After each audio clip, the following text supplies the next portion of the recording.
The meeting is called to order at 6:34 p.m. Good evening, ladies and gentlemen, and welcome to the Town of Cedar Lake Utility Board public meeting for September 19, 2023.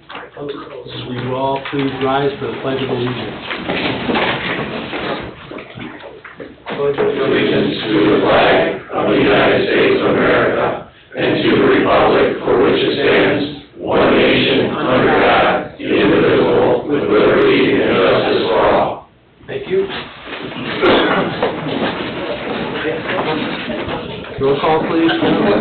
Robert Carnahan. Here. Julie Rivera. Here. Ralph Miller. Present. Colleen Sheehan. Present. John Foreman. Present. Richard Sharp. Here. Nick Rapido. Here. I am present. Chris Salatis. Present. And David Austin is absent. All right, thank you, Jennifer.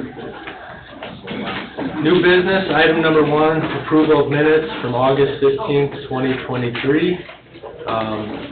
Any corrections, additions, subtractions, anyone so? If not, do we have a motion to accept and waive the reading of the minutes?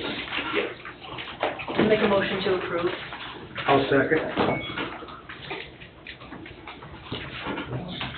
Motion made by Julie, seconded by Ralph. Roll call? Robert Carnahan. Yes. Julie Rivera. Yes. Ralph Miller. Yes. Colleen Sheehan. Yes. John Foreman. Yes. Richard Sharp. Yes. Nick Rapido. Yes, motion carries 7-0. Item number 2, future water capacity needs planning discussion. Chris, update? So just briefly, I'll give you you'll have it on your council agenda coming up here next. Acknowledge and accept Hawkinson Access Indemnity Agreement. There's a potential well site on the northwest corner of the Hawkinson Farm that we would like to do a test well drill on. So you'll be seeing at your next utility board meeting a proposal or a quote from a local well driller and a hydrologist to oversee that test drilling for that next month. Okay. Also expecting that the access agreement is approved, okay, or contingent on. Thank you. Anything else, Chris? The $650,000 from the county for the east side water development was received in last Monday, I believe. So we now have that money available to us, and we've had some meetings with water staff and director of operations on creating a plan of attack for said funds. Okay. That's deposited into the account. Thank you, Lake County. Anything else for Chris? Anything? Okay. For me.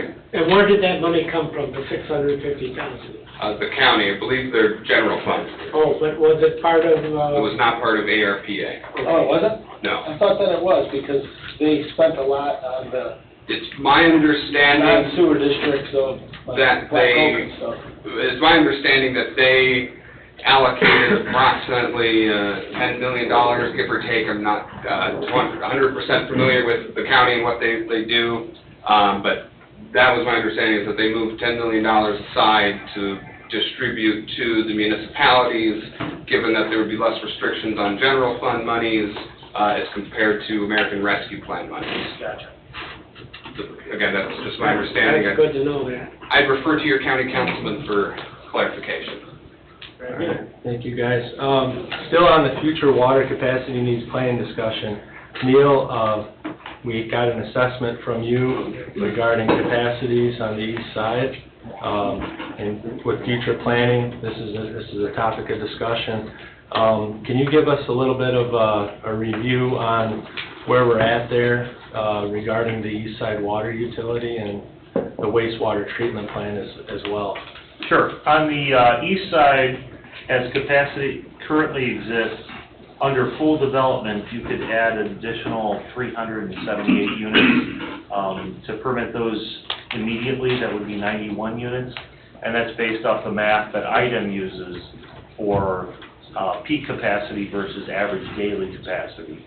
So we have additional units available on the east side, but we also have projects in progress on that east side to add additional capacity in the recently acquired WPM, Paradise Cove facility, and as Chris had mentioned, the additional capacity that's being expanded through the test wells that Peerless is working on, and I believe it's a Blunt Farm that would add additional capacity to give it water connections in the neighborhood of between 500 and 2,100 units, depending on how those units are brought in over time.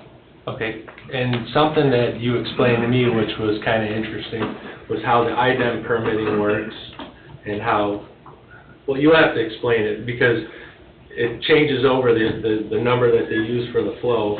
It changes from an IDEM required minimum to what is actually flowing, and how that opens up some capacity for us down the road. Yeah, what IDEM requires is .87 gallons a minute per day per unit, and that works out to be about 1,252 gallons per day. But what's actually used and consumed by the residents, and we've seen this on not only the east side, the west side, but generally most municipalities, they're between 270 and 300 gallons a day is what they actually use. So while you are required to permit at that 1,252 unit, in terms of what they look at for capacity, as those units come online, the usage being that generally we use a number relatively around 300 gallons a day per unit, those numbers actually are increasing in terms of the number of units that you can permit due to the fact that you're actually using less than what's required, and the addition of the elevated tower on the east side at Crystal Oaks and proposed additional storage facilities, not only on the east side, but additionally on the west side as part of the capital improvement plan that was approved by the IURC in 2020, that will mitigate and normalize the flows that's pumping out of the storage facilities, or into the storage facilities from those wells, so that you can fill those towers during the evening. It doesn't change your rated capacity, but it allows you to provide peak hour and fire protection, which is absolutely the most critical thing in terms of looking at the future and able to provide those production facilities that are being expanded as we speak. Okay, thanks, Neil. And then as far as the wastewater treatment plant, can you elaborate?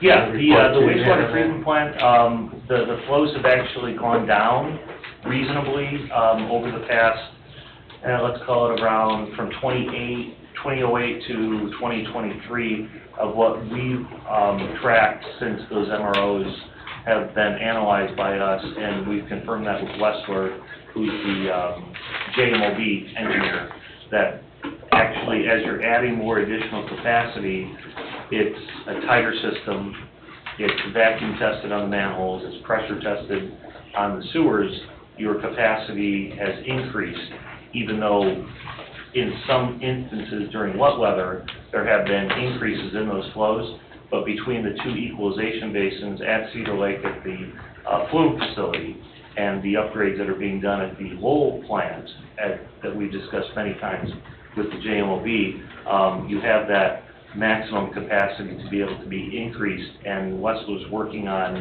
a plan for not only the flow, but the biological content and upcoming, what we believe to be upcoming item requirements for nitrogen, in addition to the phosphorus, which we dealt with in 2019, so that that capacity can be increased from 4 million gallons a day to 6 million, and then an option for 10, that the two communities that collaborate with the JMOB to move forward on that expansion. Okay. The Westler agreement that we had, we contracted with them recently, do you know what the time frame is on getting I don't. the findings of that? Unfortunately, I don't. I was supposed to have a teleconference with John at Westler last week, and he had another obligation, so we didn't get to speak, but I know they are moving forward, and we've provided our data to them, and just this week, town staff has provided additional data to them. And that's looking forward to not only today, tomorrow, but the next 5, 10, 15, 20 years, so that capacity is available in a manner that suits the development that's being proposed or considered. Sure. Yeah, keeping proper planning at the forefront and making sure that promises can be kept with people when we tell them we've got the services there for you. Yeah, absolutely. And just to review, I think that there was a number of something like 2,900 units available to each community of Lowell and Cedar Lake at the wastewater treatment plant currently? Yeah, and that's being reviewed by Wessler based on our assessment from the prior engineer that they had contracted with through the JMOB. And at that time, it was 1,900, but due to the reduction in flow since that time, and frankly, a lot of it's been due to what you have done in terms of the east side interceptor, inflow and infiltration on that Morse interceptor, and then additionally what Tony and his staff is looking for in terms of going forward on the west side to mirror what we've done over here to reduce that I&I. That what we saw on the east side was the peak flows went from 2 million gallons a day peak to 1 million, which was, that doesn't affect your daily flow, which everyone flushing their toilets, taking a shower, doing their laundry, but those peak flows that contribute to the I&I, the inflow and infiltration, they were reduced by 50%. So that was a significant investment by the utility board, and it yielded results, obviously. Yeah, absolutely, that's good. Now, just to clarify something, you had mentioned two figures, I think 378, that was what we have capacity for on the east side. You had mentioned a figure of 91 as well. So we have a immediate capacity of 91 homes on the east side water utility currently today without any other improvements. Yes, if you permitted those immediately, yes. Okay. But if they were permitted in, what we always recommend to all our clients is permit those in a block fashion. So what you do is you realize that as those homes are built, and we saw that with Lakeside, we've seen it with Crystal Oaks in the past, and going forward as well, that as those are permitted, you have that capacity at the higher rate, and then your actual usage based on historical data, and as item requires, over a 12-month period, what are your 5 highest flow days, keeping below the 90% item requirement, then yes, that's absolutely correct. Okay, so we have current capacity at the wastewater treatment plant and the east side for the current residents?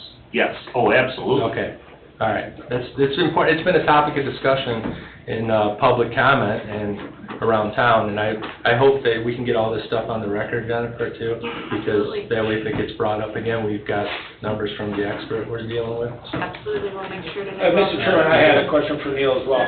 Neil, a few years ago, or a year ago, when we did the land swap for 153rd and Parish, for the Lake George Eco dewatering facility, we had a magic number of like, we could only do like 30-some taps for there. Is that primarily because the west side sewer interceptor isn't complete? Is it because the Lowerman liner wasn't yet completed? What was that limitation on the west side? What that was that flow all contributes to lift station 11, Right. which is near the ditch down there by the Hawkinson Farm.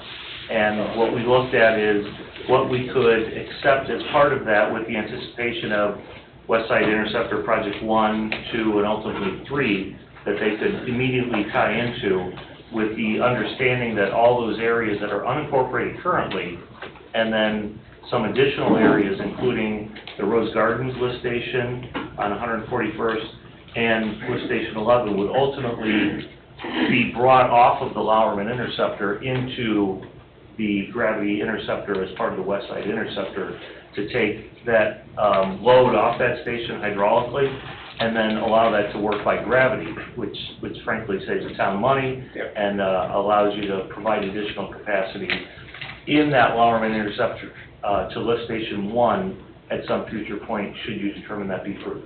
Gotcha. Thank you, John. Any other questions for Neil, or any other discussion on future water capacity needs?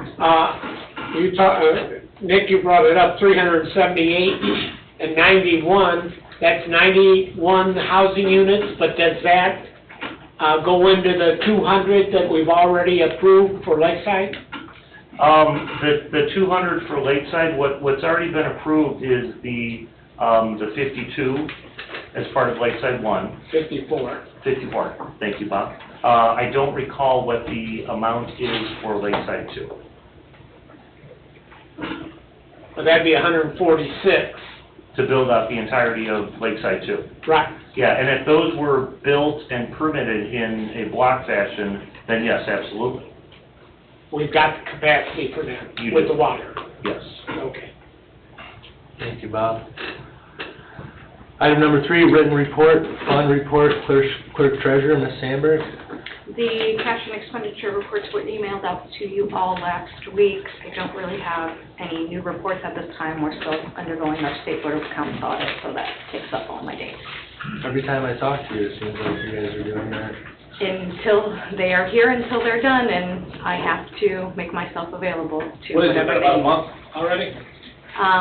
We are in the 5th week, give or take.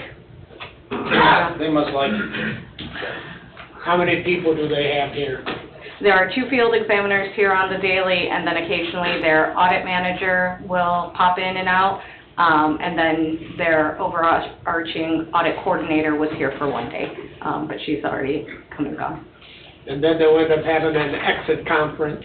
They always do an exit conference. They will eventually produce a report that's available to the public. Yes, they let you know that they have up to 90 days to make that report public. All of the reports are available on their website. Very good. Thank you very much. Item number 4, consultants and staff reports. Engineer Neese, sanitary and update and water update, anything that we missed? The only thing I will say, Chris and I have been frustratingly, diligently working with the contractor for West Side Interceptor Project 1, that CSX has delayed the completion of that project along 159 to continue to Klein Avenue, and that's because they don't have the staff available for the railroad inspections, and LGS has been working with them to attempt to get that inspection completed so we can do that bore and jack under the CSX track. The Project 2, we have the design completed, and we're coordinating with staff and legal for the remainder of those easements. Project 3, we have survey done, design is completing, and we're looking at additional considerations for alternate routings with staff for that Project 3 to get to Parish and 151st. Thank you. I have a quick question here. What is the capacity once Paradise Cove is connected to the new water tower? Do you have any numbers on that? Yeah, once that's connected and the connection, well, once Paradise Cove upgrades are completed, we still have one piece of the puzzle left, which is from Lakeside 2 through Lakeside South to 141st, where the East Side Interceptor was, the East Side Transmission Main was completed.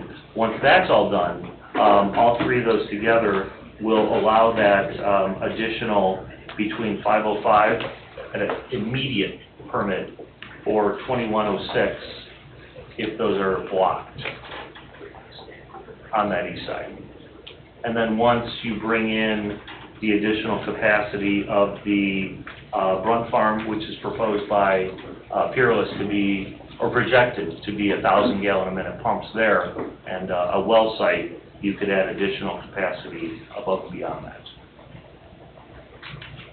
It's good we have projections. I'm concerned about here and now today, so, but it's good, it's promising. Yeah, Hopefully everything comes through. I think you make a great point. As it stands today, you have capacity. As it stands in the next, 5 to 10 years, you have a plan in place, and you're coordinating with the funds that were available from Lake County to use on that additional expansion for the east side. And then developers, as they come in, obviously shall be participating to some extent that you and the council agree to. Yeah, I think that's what the people want to see. So. Yeah, we essentially shut down Lakeside, the phase 2 of Lakeside, correct? Due to the fact that we didn't have water capacity? Yeah, and there was additional capacity as part of that was reserved for an area, let's call it on the northeast corner of Fairbanks and 133rd. Right. And that development hasn't been realized yet, but that capacity was reserved as part of the project there as easements were acquired. Thank you. Thank you, guys. Thanks for all the detailed explanations, Neil. Item B, Director of Operations Superintendent, Mr. Kubiak. We got a couple of things that happened over the last month. One day we had a low pressure on the west side water system due to probably a 60-day-old brand new breaker that went bad, which is like a 1 in a 1,000 chance from what we're told. But our biggest well pump was out for the night, and obviously in the morning when all the sprinklers and everything turned on, we dropped to actually like 20.8 or, you know, right at 20 pounds, which caused the boil order. Within the hour, once the sprinkling was done, we caught back up, and then obviously before the next day, we changed the breaker and everything is back and operating well. And then we had another incident at lift station 1 where alarm, although the high wet level alarm did not work, the generator did not start due to it being low on oil from a service, and luckily a resident along 147th called and noticed that it was like his sewer was like when it rains real hard, and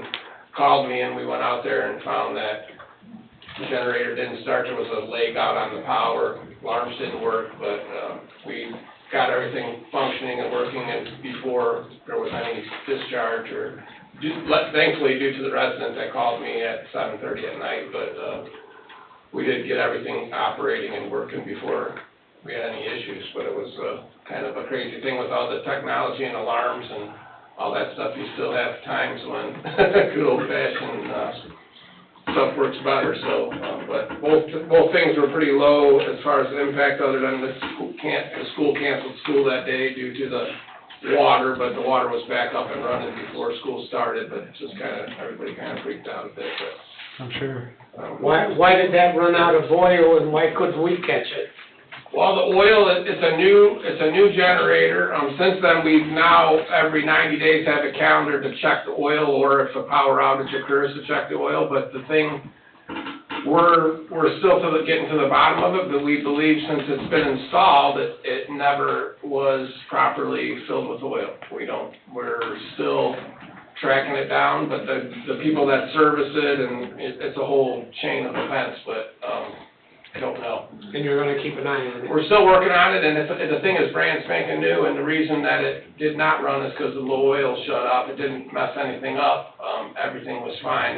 Obviously the thing's smarter than the guy who was supposed to put the oil in it, but, we didn't have any, we have everything serviced once a year by the actual representatives, load test and perform maintenance and check everything, but now we added that anytime the power does go out, or every 90 days, we actually physically go out and check these things, the water and the sewer generators, which we haven't done in the past. Why, I don't know, but it kind of brought up something that was missing in our program, and we added it to it, so.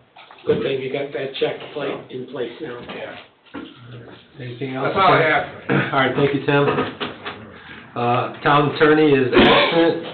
Number 5, JMOB report, Mr. Salatas. I just want to clarify, because the county councilman reached out, it was ARP money that the county used. Oh, what? Correct. JMOB will be on hold to schedule, and they'll work on getting that to the last, I believe we'll have one more for the last year. Will that be held down? Correct. It'll be housed at Wolf Town Hall. Okay, thank you. So just everybody understand that it was stated that the $650,000 was taken from the general, and from what you're telling me, Randy got a hold of you and said it was taken from ARP. Correct. For the county? For the county. Yeah. All right, thank you, Bob. Public comment. Do we have anyone here for public comment for the utility board? Please state your name and address for the record. Chuck Becker, 6100 West 136th Place, Seaway. I had a question, when is the water tower gonna be coming on? And how long do you think it'll take to come back online? Because I thought it was supposed to be in September, but. It was. The contractor had some issues on their staffing level and their subcontractors. They will be back out tomorrow to continue their work, and I would imagine they would be done by the end of October based on their current schedule. Okay, thanks. Thank you, Mr. Becker.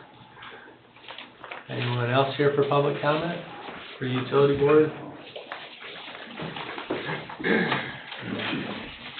Hi, please state your name and address. Yep, Deborah Burnett, 13466 Drummond Street. Just trying to check in with the town at where we're at with Gatlin in coming and taking care of the issues in our neighborhood. nobody from Gatlin, no representatives have been out. You know, we're still picking glass, metal shards, cinder blocks out of our yards. It's unacceptable. You know, like at this point, I know in the last meeting, we were told that the town was going to contact an attorney. Do we need to contact our own attorney at this point as well? I'll give you an update, Deb. So, we had instructed Mr. Austin to send a letter to Gatlin Plumbing and Mr. Murphy stating that they were in breach of contract. That letter was sent out. They had, I think, Chris, 1 week to fix the situation by you guys, whoever had problems to fix it. I think that... They had 1 week to respond to the letter. Oh, it was 1 week to respond to the letter? Correct. I talked to Dave today, there was no response that he received. Did you receive anything from them? No, in talking with Dave, their attorneys at Tauber Law did reach out with call to Dave, but no official communication as far as a letter or written response or email. Okay. I knew he wasn't gonna be here tonight, Deb, so I wanna make sure that you guys weren't, once again, not just you, your family, but everybody in Utopia, are left without a path forward.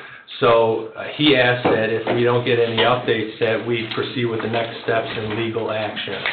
So, can you get in touch with Dave? I don't know what those next steps will be.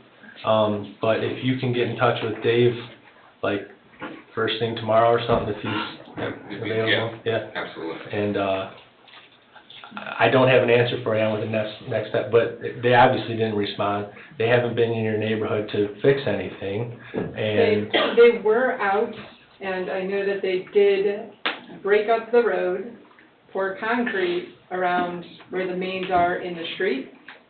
So I don't know if that was one of the checklist items that they messed up and had to come back and redo. But in terms of taking care of our yard, the Lopez's yard, the Barnett, like, Nothing. none of the actual residents, properties that were impacted have been resolved or taken care of.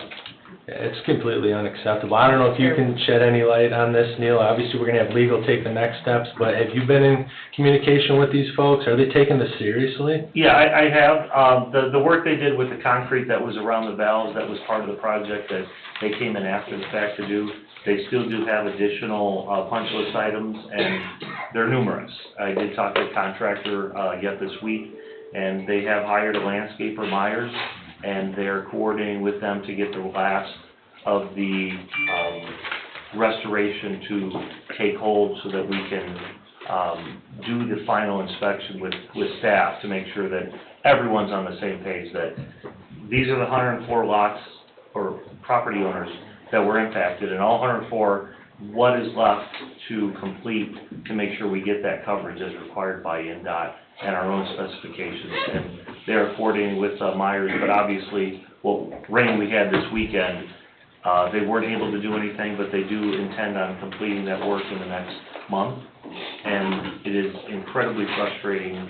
The most challenging part of any of these projects is not the $2 million of infrastructure that goes in, which nobody sees. It's the work that they should put into making sure the residents are whole after these projects are completed. Yeah. And I would say, Mr. Chairman, Neil, if we could just make sure that Deborah and her neighbors that were affected by the bad fill that came from the yard Yeah. is dug out, removed. It's imperative that it's, we don't have debris that shouldn't be in anyone's yard. Absolutely. That was a gentle topic of conversation. I don't put it lightly. Well, even the seeding over there, I understand, is not correct. Yeah, that was part of the letter to them, the breach of contract was even the seed mix. I was on your guys' property, you guys invited me over, it was, I didn't see much grass, I saw a lot of weeds, so hopefully they must correct that. Yes, absolutely. So, Like, we have some neighbors that there was no seed even put down, that it's just bare dirt. It's, you know, I know we're not the fanciest neighborhood in Cedar Lake, but Utopia has always been well-maintained, people take pride in their properties there. With the name of Utopia, it's supposed to be Utopia. Exactly. And don't say that about your neighborhood. I like it. I mean, I know Stand up it's for not it, the like I fanciest, stand up I for get the it. whole They have the best water lines in town.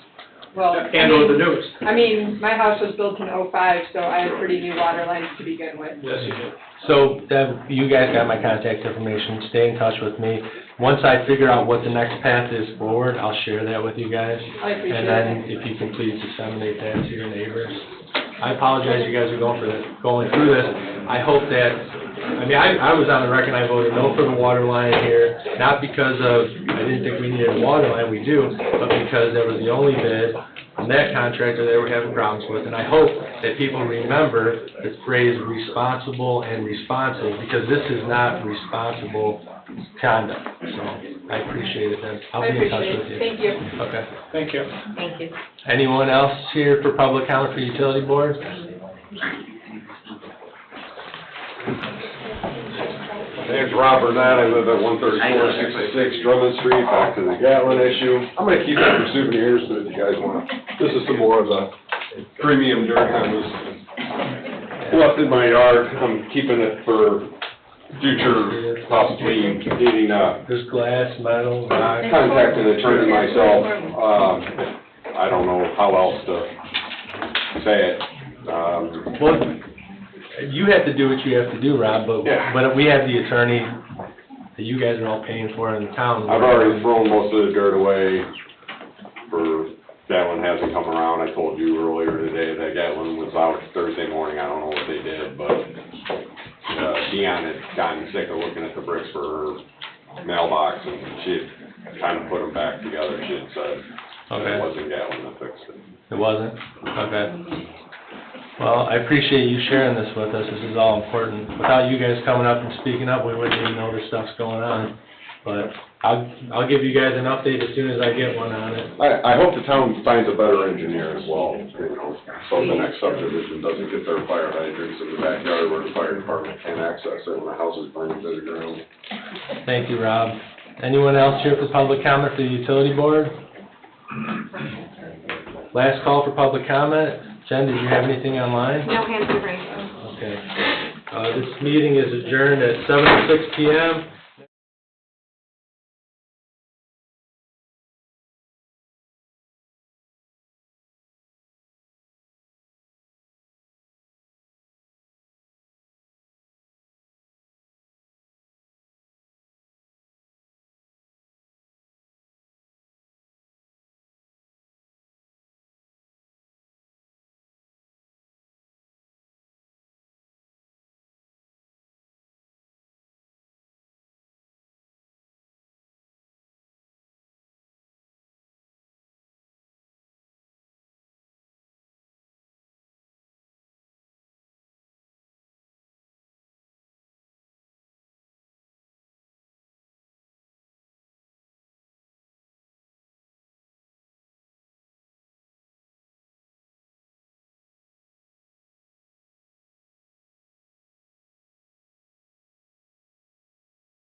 Town Council public meeting for September 19th, 2023 is called to order. Please stand for the pledge and a moment of silence. I pledge allegiance to the flag of the United States of America and to the republic for which it stands, one nation, under God, indivisible, with liberty and justice for all.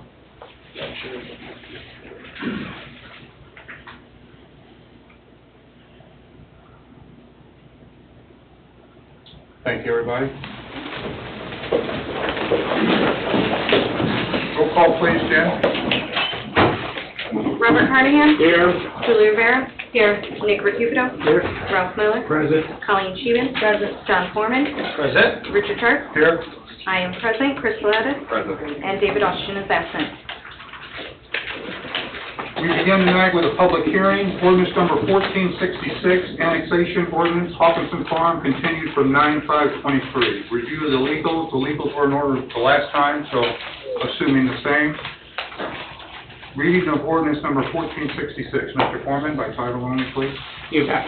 Town of Cedar Lake, Lake County, Indiana, ordinance number 1466, an ordinance annexing certain contiguous land to the town of Cedar Lake, Lake County, Indiana, and all matters related thereto. Thank you. Reading of resolution 1336, Mr. Foreman. You bet. Resolution 1336, a resolution of the Town Council of the Town of Cedar Lake, Lake County, Indiana, approving and adopting the fiscal plan of Altough for the annexation of certain real property commonly known as 14517 Parish Avenue in Cedar Lake, in Lake County, Indiana, and all matters related thereto. Thank you, John. You're welcome. Remonstrators, do we have any remonstrators? Any remonstrators? No remonstrators. We move to town council discussion. Any discussion? Chris, you want to explain what we're doing exactly? So this is an annexation proceeding. The fiscal resolution, which was read in its title only, was held over from the last meeting, given that we could not get it uploaded in time onto the website. The fiscal resolution is prepared by Dave and is form-based. It's very substantially similar to most of the other fiscal resolutions that are done. Given that the fiscal resolution is a holdover from last meeting, the proceeding should undertake the approval of the fiscal resolution first, and then a second adopted reading of the ordinance can then occur following the fiscal resolution. Would you explain where this is for the benefit of the audience? Yes, so this is approximately the corner of Parish Avenue and 141st, immediately east of Rose Garden Estates, and immediately north of Ledgestone. 80 or plus or minus acres? Give or take 80 acres, correct. And it is being annexed as agricultural. Thank you, Chris. Town council decision on resolution 1336. Do we have a motion to approve 1336? Make a motion to approve. Motion by Julie, I'll second. second by Colleen. Discussion? Roll call? Robert Carnahan? Yes. Julie Rivera? Yes. Nick Recupero? Yes. Ralph Miller? Yes. Colleen Sheehan? Yes. John Foreman? Yes. Richard Sharp? Yes, motion carries 7-0. Now we move, like Chris said, we move to the ordinance, adopt the ordinance 1466. Reading by title only again, John, please. You bet. Town of Cedar Lake, Lake County, Indiana, ordinance number 1466, an ordinance annexing certain contiguous land to the town of Cedar Lake, Lake County, Indiana, and all matters related thereto. Thank you, John. Now, this would be for the adoption, right? Correct. Any discussion? Do we have a motion to adopt ordinance number 1466? I'll make the motion to adopt it. Motion by Ralph. Do we have a second? I'll second. Second by Julie. Discussion? Roll call. Robert Carnahan? Yes. Julie Rivera? Yes. Nick Recupero? Yes. Ralph Miller? Yes. Colleen Sheehan? Yes. John Foreman? Yes. Richard Sharp? Yes. 1466 is hereby adopted. Thank you. Move to public comment for agenda items only. Public comment, agenda items only. Public comment on agenda items only. Seeing none, we move to consent agenda. Minutes from August 15th, 2023. Claims, all town funds, $627,546.52. Wastewater operating, $204,103.68. Sewage works revenue bond, $15,350. Water utilities, $61,167.96. Stormwater, $7,379.93. Payroll for 9/14/23, $385,732.21. And August remittances, $323,907.21. Manual journal entries for August 1st, 2023 till August 31st, 2023. Donations. Public Works in-kind donation of bulk motor oil dispenser and 1/2 inch drill press, estimated value $1,250. Larry Nagy, Nagy's Automotive. K-9 donations, $100, Mary Jo and Dennis Kish, and Alternative Healing Works. $50, Sarah Topper and Rick Cowder. In-kind donations, custom stainless steel dog bowl and dog treats, Michelle Hovat and Bite Suit. Estimated value $2,000. Jason Jasma. PD donation, in-kind donations for blankets for the police cars, Amy Gorman. Motion to accept and waive the reading of the minutes and accept consent agenda as listed. So moved. Motion by Julie, Second. second by John. Discussion? Yes. Just a second. That was John and Julie that did that, right? Yeah, Julie made the motion. Okay. I seconded. This bite suit, this was donated, and it's the suit that the guy wears when the dog attacks the person in a training session. Not an attack. Well, that's what it's like. Apprehension. Okay. Yes. I watched it at the dog park Sunday, and it was very interesting. It's a training tool, I mean. And the dog took him down one time all the way. The officer's shorter, that's why. But that thing covers his hands all the way down past his hands, so he can't be bit anywhere. The only thing he could have got him in is the face. But I was very impressed with that. That's where the handler comes into place. Yeah. We have a motion and a second. Roll call, please, Jen. Robert Carnahan? Yes. Julie Rivera? Yes. Nick Recupero? Yes. Ralph Miller? Yes. Colleen Scheeben? Yes. John Foreman? Yes. Richard Sharp? Yes, motion carries 7-0. Ordinances and resolutions. Ordinance number 1467, corrected. Corrections include amended Exhibit A, fees, and add to Exhibit B, rules and regulations with the appropriate language changes for same in the ordinance. Chris, you want to? So as kind of briefly highlighted, there was a brief amendment to take out the 2023 charges, since we decided not to do that, and then we needed a clarification on the rules and regulations to make sure those were adopted. So Dave prepared this for us to make those changes. Okay, so, John, could you read the title? I can. Ordinance number 1467. Town of Cedar Lake, Lake County, Indiana, corrected ordinance number 1467. An ordinance establishing a fee schedule for the use of Town of Cedar Lake Kiwanis Dog Park, including fund usage requirements, and further establishing rules and regulations for the use of the Cedar Lake Kiwanis Dog Park facility, as well as all matters related thereto. Thank you, John. For an explanation and the reading of 1467, the correction, do we have any discussion? You gonna say something? No. It's like $60 to do it for a year, and there were people over there asking about this, and they said it was better if you came in and talked to them in the park department, or you can do it online. Sure. And to my amazement, there was a lot of people there that didn't know that they had to have a dog license with the town. And, Jennifer, the fee, is my understanding now will be $15. Yeah, so January through March, it's a $10 for the tag, and then after March, it is a $15 late fee. Because, For the year, right, Jim? yes, Okay. but we've also, I take that back, not we, I have made the judgment call that because there seems to be so many folks who did not realize that was an ordinance or that it was a requirement, because we do have quite a few new residents to this town, we've just been doing the $10 since they are technically just now getting into the system. Because not only that, the way the ordinance is written, it runs on a calendar year. So come January, they're gonna have to come back in and get a new dog tag for 2024. So you're gonna give it to them for 10? Yes. Very good.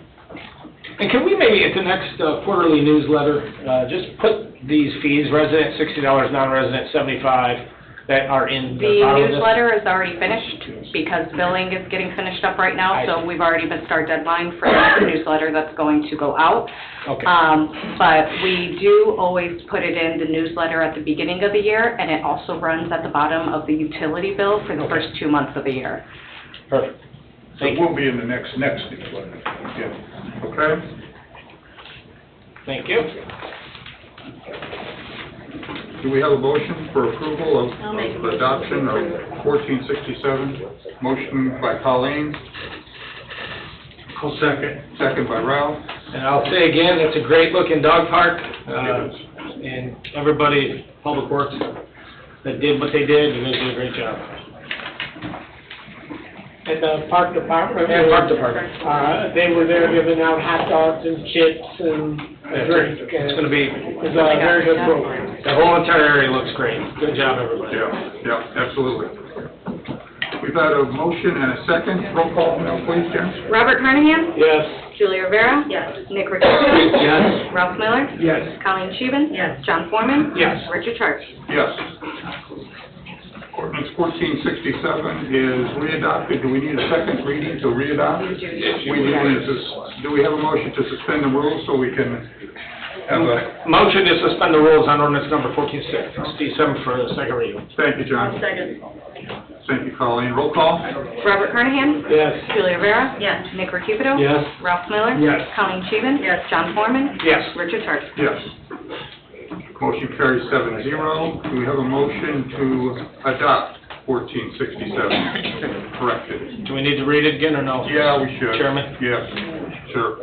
I'd like to read ordinance number 1467 corrected, corrected ordinance number 1467, an ordinance establishing a fee schedule for the use of the town of Cedar Lake Kiwanis Dog Park, including fund usage requirements and further establishing rules and regulations for the use of Cedar Lake Kiwanis Dog Park facility as well as all matters related thereto. Thank you, John. Heard the reading. Do we have a motion for the adoption of 1467? I'll make the motion to adopt. Motion by Ralph, second by Colleen.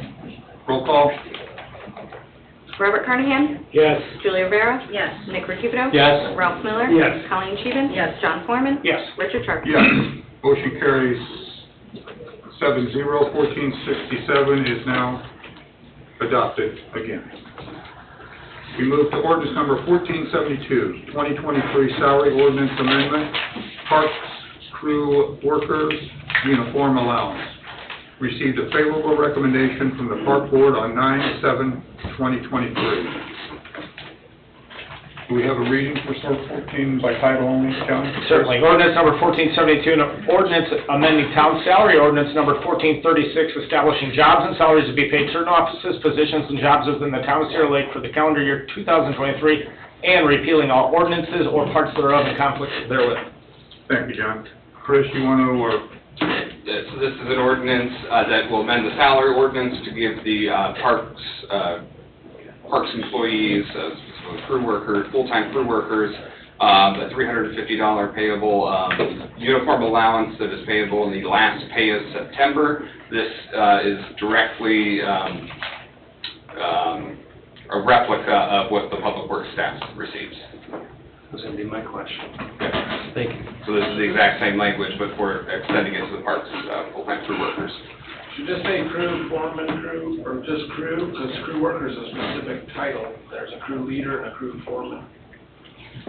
Should just say crew and not crew worker, because It just says crew, yes, full-time crew. Because at the time we had drafted it, the Okay. foreman position was not going to be filled. But now that has changed, is my understanding. Jen? Jen is in the audience. or it should just say crew instead of, there is a crew foreman, a crew worker, a crew leader, so. It is reflective of just crew. Yeah. Yeah, I think on the ordinance it says crew, I think on the agenda it says workers. too. Oh, okay, I guess I was just worried about the workers, the word workers, okay, It does say crew in the audience. perfect. Are we uniform across Public Works, Parks, all departments? Public Works and Parks are the same, public safety is different. It is, okay. Okay. Different ordinance as well? Well, it all has to fall under the salary ordinance, but they are different amounts. Oh, they are, okay. Higher or lower? Please. I can't remember off the top of my head. I think Well, we're now- here at, I believe it, ours is 1,500. No, I see. Because I think we just, Tap higher. Just a bit. Yeah. because we do yours in Fire, semi-annually. 1,500 also, chief? No, No, 300, I think, 250, 300. no, yours, it might be the 352. I know it's not less. Just curious. I didn't realize they were different. I thought it was just same across the board. Ours was 750 when I started back in the 90s. And it's gone up because of the price of our equipment. It's astronomical. I mean, a holster is $250, so Right. you have to replace your holster, you're not replacing any uniforms, so. Yeah, fair enough. and you would assume that all the gear that a police officer wears is a lot more than any other. Oh, yeah. Fire should be second. Well, his gear's a lot more expensive than mine, but it's a one-year thing, and he gets it, how often they use this up? Our guys don't walk around with their bunker gear on on a daily basis. I mean, we wear polos in our Class A's and stuff like that. And the town, or the department buys all their Class A uniforms to start with. And then any boots and stuff we cover throughout the year, like utility work boots, stuff like that. But I think our clothing allowance is right around $300. I'll look it up.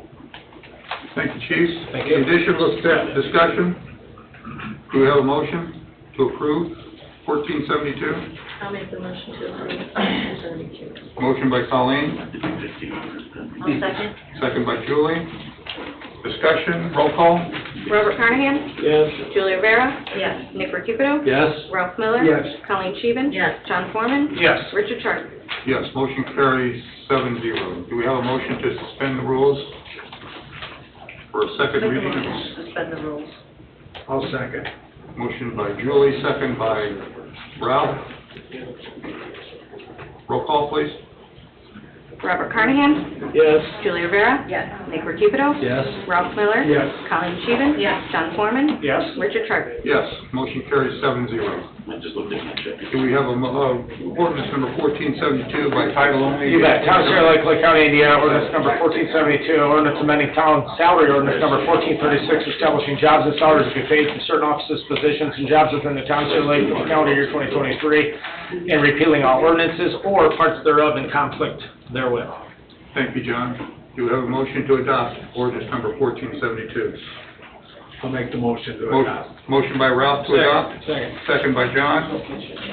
Roll call, Jen? Robert Carnahan? Yes. Julie Rivera? Yes. Nick Recupero? Yes. Ralph Miller? Yes. Colleen Scheven? Yes. John Foreman? Yes. Richard Sharp? Yes, motion, or 1472 is hereby adopted. BZA Plan Commission, BZA 2023-21, tiller variance of use to allow for an addition of an in-law suite in the R2 zoning district at 7611 West 140th Avenue. BZA made a favorable recommendation at the September 14th, 2023 meeting by unanimous vote. Chris? You have the plan. Oh, we do, yes, I'm sorry, Ashley. So this went in front of the BZA in front of their August meeting. They requested a deferral to September to revamp their plans. They are building a garage addition on their existing property with an in-law suite built above the garage addition. It has the following contingencies, that there will be no renting of the in-law suite unit. It's contingent upon the purchase of the property that he's getting from his neighbor and a plan commission approval for a two-lot subdivision. And it was approved by 4-0. 4-0, Bob. Okay, thank you, Bob. So if we, to make a motion, do we need to include in the motion, the findings of fact by the BZA? And the contingencies. And the contingencies. Very good. Do we have a motion? So moved. Motion by Mr. Carnahan. I'll second. Second by Nick. Discussion? Roll call? Robert Carnahan? Yes. Julie Rivera? Yes. Nick Recupido? Yes. Ralph Miller? Yes. Colleen Scheven? Yes. John Foreman? Yes. Richard Sharp? Yes. Motion carries 7-0. Number 2, BZA 2023-23. Lozano variance of use to allow the petitioner to operate a hair salon in an R2 zoning district at 6544 West 130th Avenue. BZA made a favorable recommendation at the September 14th, 2023 meeting by unanimous vote. Again, 4-1, Bob? It was 4-0. 4-0, okay. And Molly is here, Molly, thank you. and I think she may want to say something. No, do I No. need to be up here? No, you don't. You don't have to be, but if you would like to. No, you're welcome to say, no, you sure? But she came in here and didn't realize that she needed town approval, and Right. we probably got people out there doing that, and we commend you for coming in to do that. My sister-in-law probably told you to come, didn't she? Who? Yeah. Yeah. 65. Okay. Molly's here, so that's who we're approving this variance for. Do we have a motion? No, Ashley, is Ashley going to explain a little? Yeah, we don't have Ashley. Similar before, she went in front of the board at their September meeting and got approval. The following contingencies were included, that there will be no signage. She will work a maximum of 5 days a week with 2 late nights available a week. The standard hours of operations for her normal days will be 9 a.m. to 3 p.m. Hours of operations for the late nights will be 9 a.m. to 8 p.m. Maximum of 2 clients at a time shall be present and no on-street parking. Thank you. And no signs. Right, that was the first one. Okay.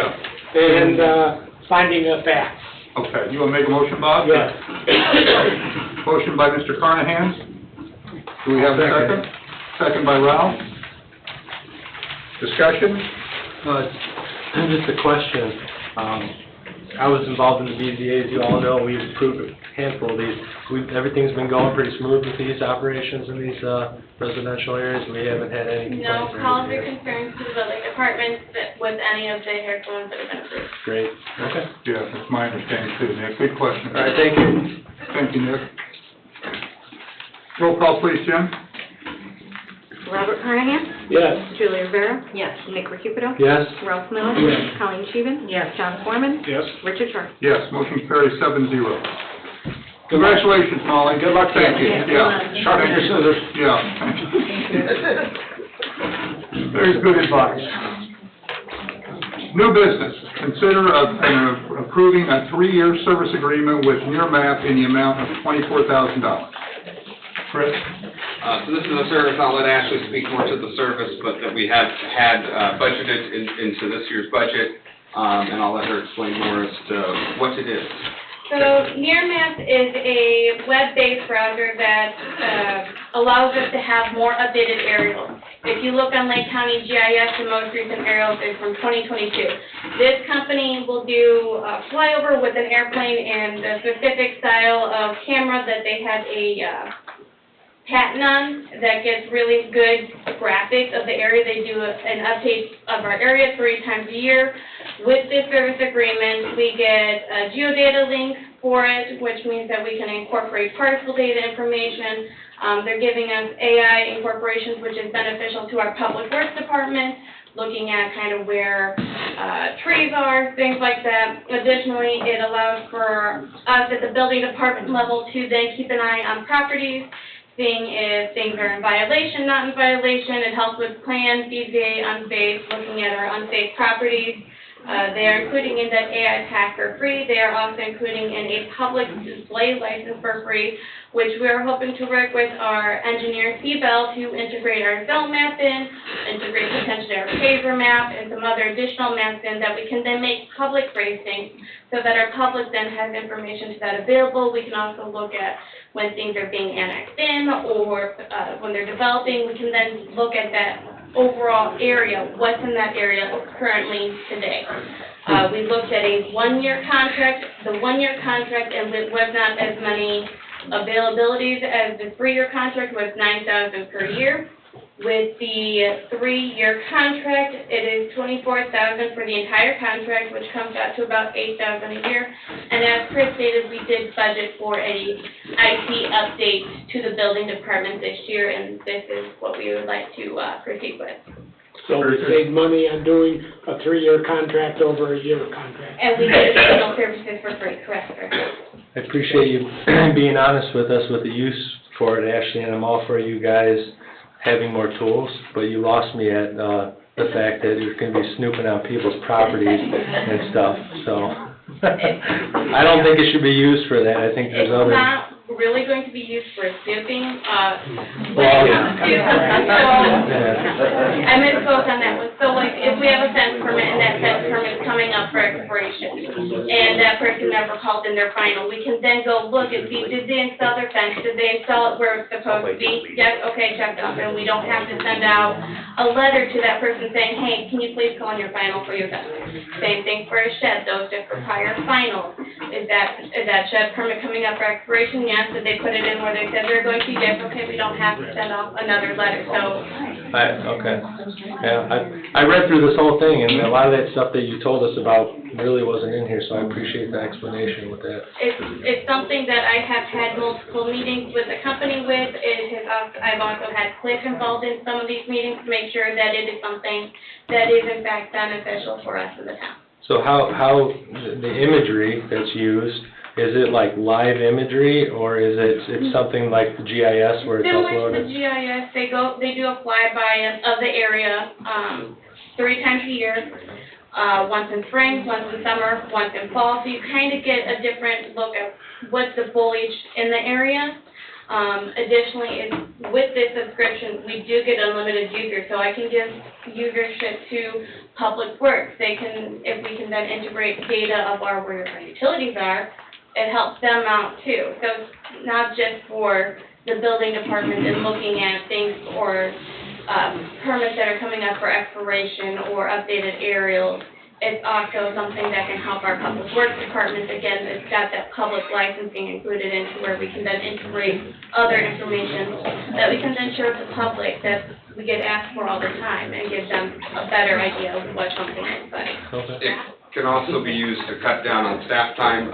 For instance, in another community where I was the town manager, the building department there used it to, instead of sending out an inspector when someone calls and says, hey, I think my neighbor put up a shed illegally without a permit, instead of sending a building inspector out there, now we can check this near map service first to see if there has been a shed actually put up. Then they can check their digital records to see if there was a permit pulled at that address for a shed, so it cuts down on having to send out staff at times, and I think that's what it was meant by. Yeah, sorry, I use snooping, but I'm concerned about privacy, that's all. I like that. Good question there. Mr. Chairman, I have a question. Yeah. 2 questions, actually. Where will the money come from? It is budgeted for in the IT byline of the PVB.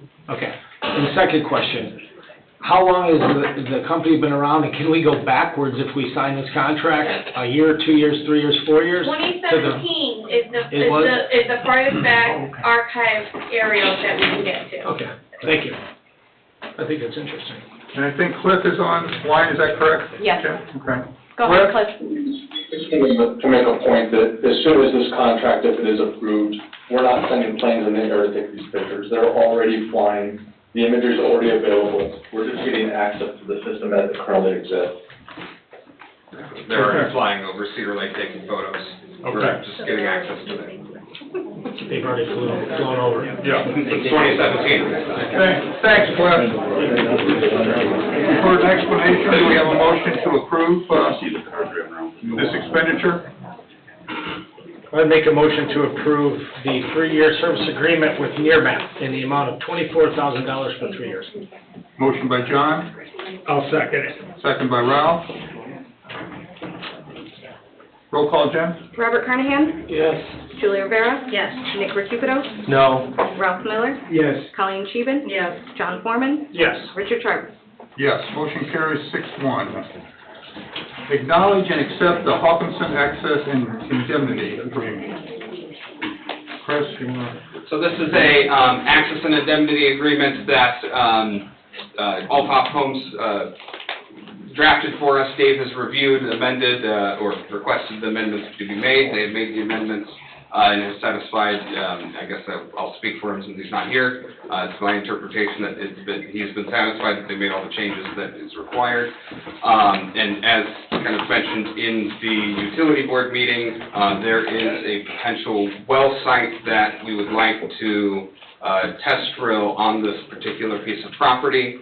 That seems promising, and so this access agreement gets us access to that site. Then at the next utility board agenda, again, if this is approved, then we will see a well drilling quote and hydrologist services to do the drilling. And it's estimated that this may produce 1,000 gallons a minute? This should be in line with the rail site well, test well that we drilled, and potentially the Founders Creek well, correct? That's the hope, but we don't know until we drill. And there's nothing monetary that's involved in this, this is just access? Correct. There is, I believe, a clause in there that if we do have to access the property when there are crops, that we are liable for crop damage, but I feel that that is an acceptable exchange. But yes, there is no, we are not paying them for this access agreement. Thank you, Chris. Thanks, Chris. Any other questions? I'll make a motion to approve. Motion by Colleen, Second. second by John. Roll call? Robert Carnahan? Yes. Julie Rivera? Yes. Nick Recupedo? Yes. Ralph Miller? Yes. Colleen Scheeben? Yes. John Foreman? Yes. Richard Sharp? Yes, motion carries 7-0. Moving on to reports, Town Council, Mr. Carnahan. I don't know if Chief Bishop's gonna mention this, but could you kind of tell me what happened at the Chamber parking lot the other night? I saw on Facebook that a vehicle went through the parking lot, almost hit a picnic table, came out, and flipped over on the side. Is that true? Sounds pretty accurate, it's a drunk driver. Oh, okay, but nobody was hurt? Nope. Not that I'm aware of. I was on vacation still, but I did get notified of it, so. Okay. She was the only vehicle operator present. She went to jail. Okay. I just wanted to confirm what I saw on Facebook, because I didn't hear anything. Probably pretty accurate. She's probably making new road. Okay. Not the town standard? Not the town standard, correct. I do have a question that we did have, I think when I was gone, when I was down in Tennessee, old Tennessee, I saw the petition that was submitted, I think it was a Tuesday meeting. Is there anything that we're doing or considering with that petition for the parks and the trust? Is something that we've discussed or gone any farther than accepting the petition? It has been forwarded on to the attorney. Okay. For his review. I've not received any response back. Okay. All right. Mr. Chairman, I have something as well. I'd like to make a motion to amend the agenda for personnel issue. Motion to amend the agenda, personnel, I'll second. second by Colleen. Roll call, Jen? Hang on, sorry. Okay. That was John and Colleen. Yes. Robert Carnahan? Hold on, did we gonna have discussion? Or, what Not is this? Right now, this is just an motion to amend the agenda, so you're not. Okay. That's not in Robert's rules to discuss with the... It would be on the next motion. with, What do we get- what do we- amending the agenda for a personnel issue is all next. Okay. He wants to talk about a personnel issue. Okay, it's to talk about a personnel Yeah. issue, okay. Yeah, to amend the agenda to put a personnel issue on. Gotcha, all right. Motion by John, second by Colleen. Roll call, please. Robert Carnahan? No. Julie Rivera? Yes. Nick Recupero? No. Ralph Miller? Yes. Colleen Sheehan? Yes. John Foreman? Yes. Richard Sharp? Yes, motion carries 5-2. So the agenda is amended. Mr. Foreman? Sure. I would like to put on, now that the agenda's been amended, a motion for the removal of Heather Dessauer from the Plan Commission and appoint David Abshire to the Plan Commission would be the motion for that personnel issue. Thank you, John. Repeat that? On what grounds, though? I would be happy to repeat the motion, sir. A motion for removal of Heather Dessauer from the Plan Commission and appoint David Abshire to the Plan Commission, effective immediately. That's the motion. Motion by John to replace Heather and replace her with David Abshire immediately. That is correct. Thank you, John. Thank you. What is this about? It's really, Nick, just primarily about, I spoke to Heather a couple times, and if you look back at the record, we've had a lot of missed meetings this year with the Plan Commission, et cetera, and it's a pretty important time, so. A lot of harassment this year. Please, when I'm talking, it's best if other people in the audience are not. Thank you. And that's essentially what it's about, Nick. I don't know. You guys are just out of control, man. Yeah. I've seen people removed from boards and commissions for BS. This is BS. I agree. I can tell you, a year ago, Nick. Tell me the truth on why that's going on. There was somebody removed from the Plan Commission last year, Nick, for meddling in things that he or she may not necessarily need to be meddling in. And that was accompanied by a removal and a replacement. I know that wasn't what it was all But about. that's what that People was were getting about. too close to the target is what was going No, on. Nick, Yeah, no. okay. Absolutely This is not. BS. I know what's going on What here. is the track record of said council person? Does Ashley or anybody? She's been to the MASTU meeting, she Zoomed at the August work session, she was at the July public meeting, and she missed at least the July and June work and public meeting. So, absence more than presence in the most recent meeting. Sir.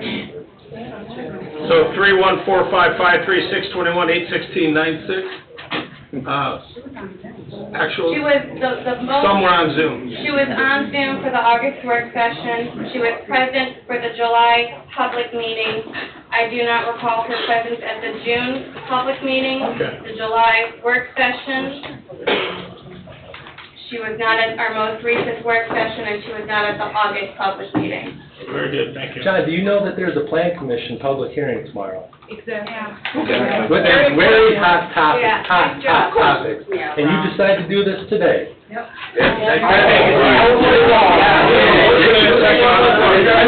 You guys have made bad decisions all year, and this is just a string of bad decisions. This is wrong. Wait till January. I'll second the motion. Sickening, embarrassing. Roll call, Tim. What about Second the motion. We need Julie. questions to the motion? You didn't add other discussion. David Abshire was made in the motion. David Abshire. Who seconded the motion, Julie? Is he up to speed on everything?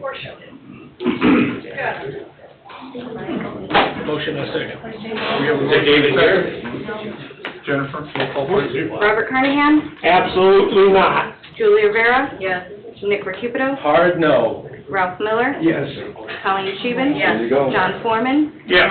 Richard Sharp? Yes. Carries 5-2. Unbelievable.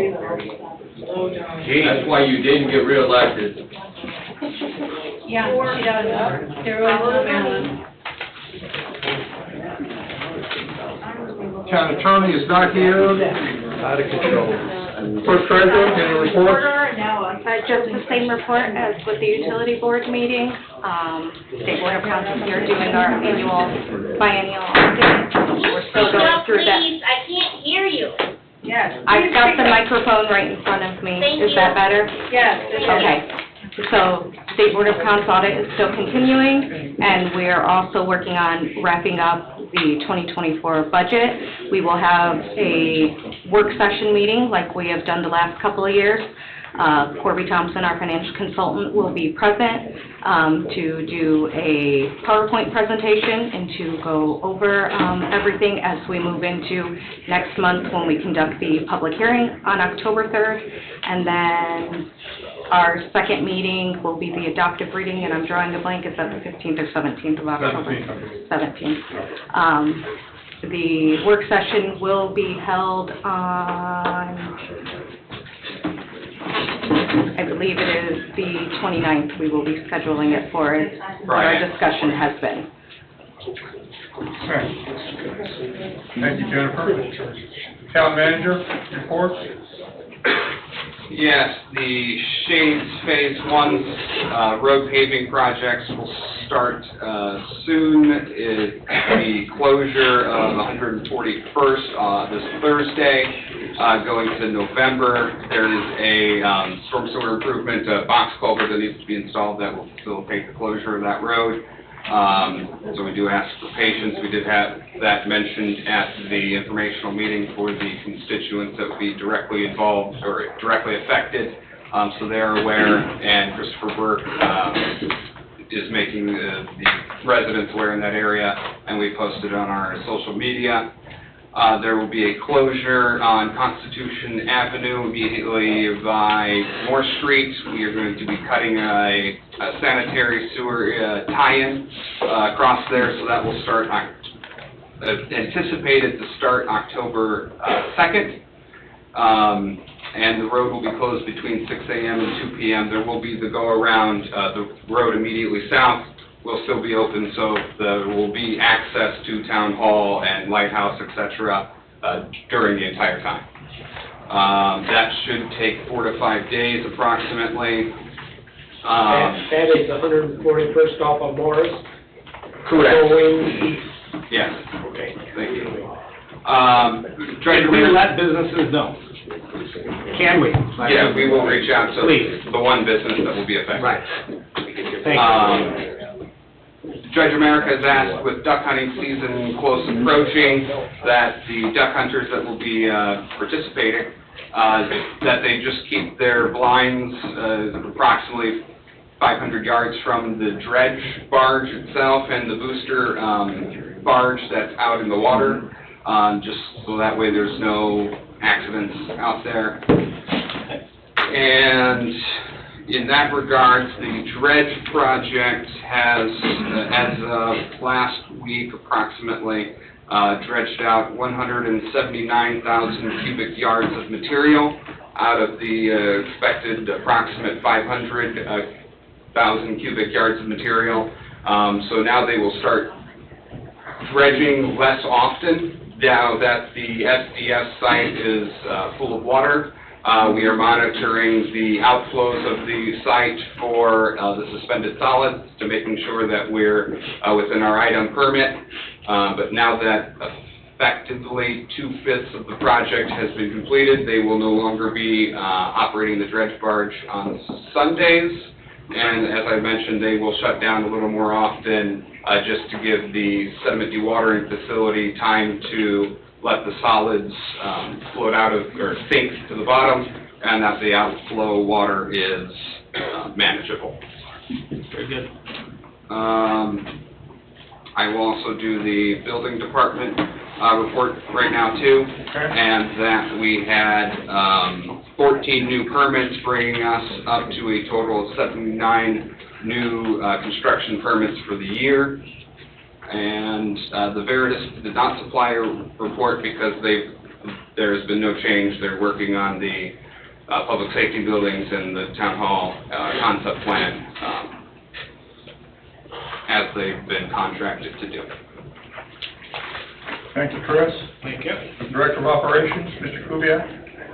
The only thing I have is that I don't know if any of you noticed, but we did get our Indiana Art Grant, thing out there by the lake. It's gonna be kinda cool, I think, when it's all done.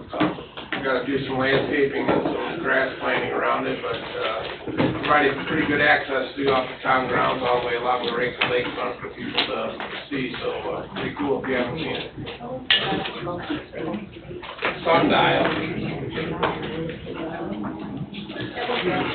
Yeah, some kind of a. Thank you, Tim. Police Department? You got our monthly reports, you see we're averaging about 40 calls per day still. We're almost at 10,000 calls per year. Citations are right about average for traffic stops. We've been out there stopping a lot of vehicles, making sure they're slowing down. We had 23 arrests, 41 charges in the month, 28 misdemeanors, 12 for felony, and 1 warrant, for a total of 232 arrests and 371 charges filed for the year. I also got the numbers for the traffic stop analysis as well as the canine usage, which the Board of Safety wanted to see how often the dog was being utilized, and as you can see, it's been utilized a lot. As well as our ordinance numbers that are attached to that as well, ordinance warnings and tickets that have been issued. We also got notification from NIPSCO. We received a $5,000 grant from them for our firearms program. We're going to be purchasing some training equipment for it, for our firearms program for our officers, and when the new building's completed, we'll be performing some firearms safety courses for the public in our new training room that the fire chief and I will be utilizing. But we've got to wait till it's done, but we offer to the public for free, so we're going to use some of that funding from the NISource also to purchase all the literature and stuff we need to give to them, and we've already received some gun locks, things like that, and we can give those out for free to the public as well. Thank you, Chief. Chief Wilkening, Fire Department? I have a few things. Just a correction on our clothing allowance, $300. I checked it out. Thank you. Last month was a pretty busy month. We had 9 structure fires. Overall, 230 calls. We had 12 car crashes. A lot of medical calls. Our animals never stopped running, and they still don't. Something kind of interesting, I mentioned, now we have a simulator for treating dogs, canine police dogs. We have a trainer in our department that is qualified to actually work on a dog if it's shot or hit or, injured in the line of duty. We've been working with the actual canine handler for the town. He brought his dog down here, Johnny. We've been, going through the thing. He's a really good dog. He just lays there and kind of plays a good victim. But we have a real good simulator we have is through the district. This thing costs $90,000, and this dog does everything but actually come alive. It breathes, it does everything, barks. So if any of you'd like to see this thing, you got to come down and check this thing out, because it'll spook you when you walk through the door. But all of our paramedics have been trained on this unit right now, so that if we ever get into a situation where our local dog, or if we get on the scene of a bad fire and there's a canine there, or in a situation where we can help, we're going to have the actual tools to be able to do a lot. We can do a trach on a dog, we can intubate the dog, we can do a lot of work on the dog to try to bring it back. So we will go into the rescue mode on an incident. Please don't call 911 if your dog is having problems at home, though, by yourself. Okay? This is incident related, and I know it's tempting, but take them to the vet. But if we're there and you were involved in a fire or it was an accident, we can and will treat the dog. So it's kind of a cool tool, neat tool. We actually have the only instructor that works for us in the region. And he also trains at the MAC in Valpo, so he's trained a lot of departments already, and a lot of paramedics. So just thought it was kind of an interesting thing that you guys should know about. So that's it. Thank you, Chief.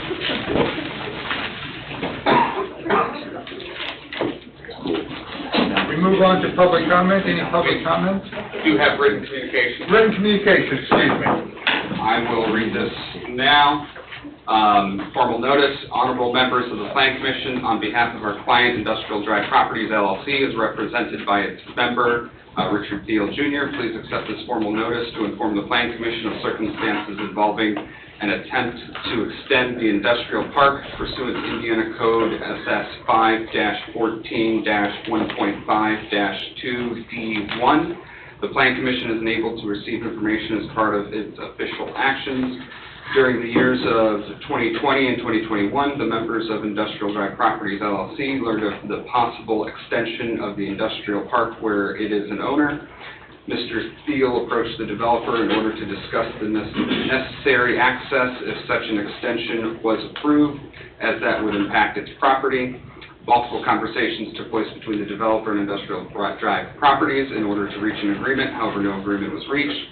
After these conversations came to an end, Industrial Drive received a letter from the attorney for the town informing it that the town wanted to acquire a portion of Industrial Properties.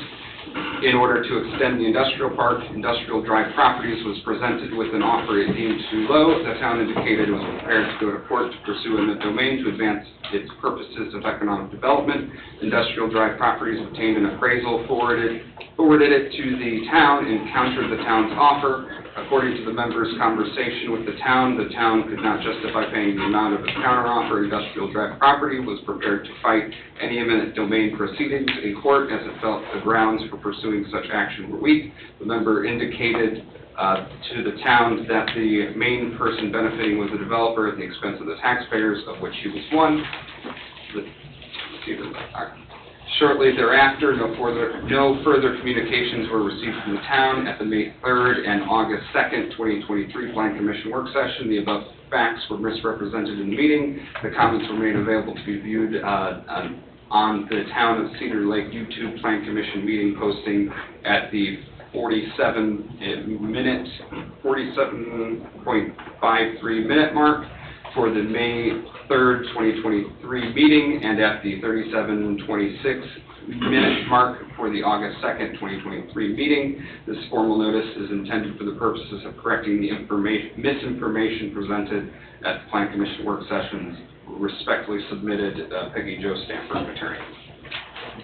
That is all the written communication we've received. Okay. Thank you. Now we move to public comment. Mary Jo Dixon, 8711 West 132nd Place. 3 of you have done this in the past and cost the town thousands of dollars because you removed someone improperly. There's a state statute you have to follow. You had to have this notice in writing. You have to have a public hearing. That did not occur. How do you remove someone this way? You did this to the park board not once, twice, and you lost. And now you're setting us up again for another lawsuit. I understand there's not an attorney here, but 3 of you know better, because you were here when you did it last time.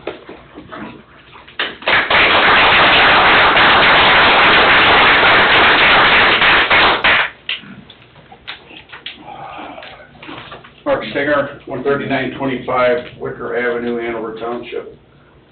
This is on a different note. I understand that the board created a new ordinance